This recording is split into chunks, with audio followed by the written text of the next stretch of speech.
पपईचा पेटा बनवते, तर इथं मी मोठी पपई घेतली आहे. तर आता आपण बनवायला सुरुवात करूया. पपई आपण त्याच्यावरचं साल्ट काढून घेऊया. आता आपण कट करून घेऊया. ही कच्ची पपई आहे, त्यातल्या बिया काढून घेऊया. तर आता त्याच्यामधला जो खरबडीत भाग आहे का, तो आपण साफ करून घेऊया, म्हणजे कडवटपणा राहणार नाही.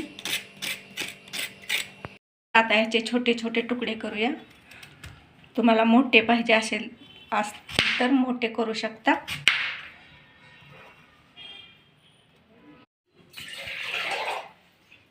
तर आता आपण ह्या 2-3 पाण्यानं स्वच्छ धुवून घेऊया.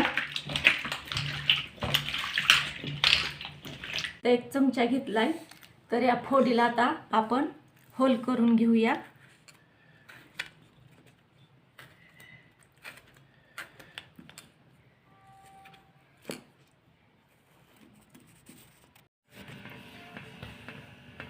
इथं सगळ्या फोडीनेला मी छिद्र पाडून घेतलेत.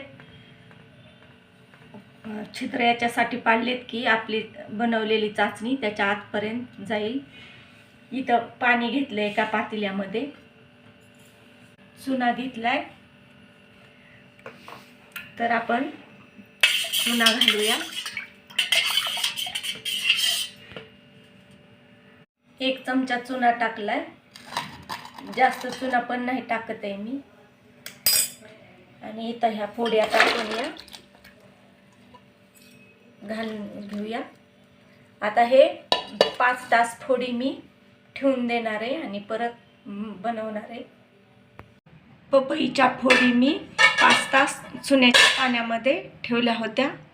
तर आता आपण एका प्लेटमध्ये काढून घेऊया. आता आपण ह्या 2-3 वेळेस स्वच्छ धुवून घेऊया. तर आता आपण हे शिजवून घेऊया.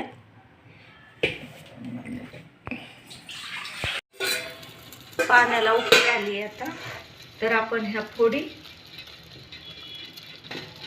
1 चमचा मीठ घालूया आणि ह्या फोडी आपण त्याच्यामध्ये घालून घेऊया.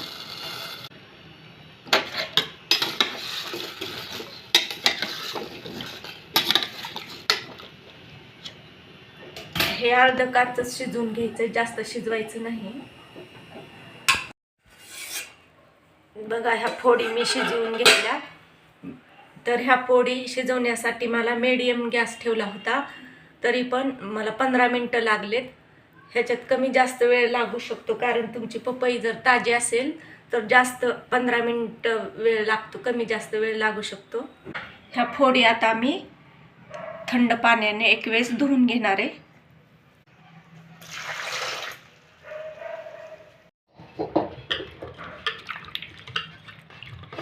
आता आपण याच्यामध्ये 1 वाटी साखर घालून घेऊया.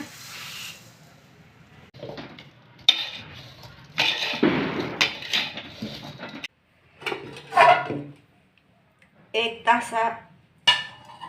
तास झाला. आता आपण फोडी साखर आणि फोडी एकत्र केलं होतं.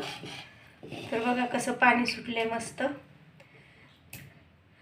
फोडीच्या आतपर्यंत पाक गेलाय बघा. आता हे आपण चाचणी बनवून घेऊया. बघा, इथं सगळी आपली चाचणी सुकून झाले, म्हणजे कडेने पांढरं म्हणजे चाचणी आपली तयार झाली आहे. तर हा पेटा बघा आपला तयार झालाय. जवळजवळ सगळं पाणी याच्यामधले आटलंय. तर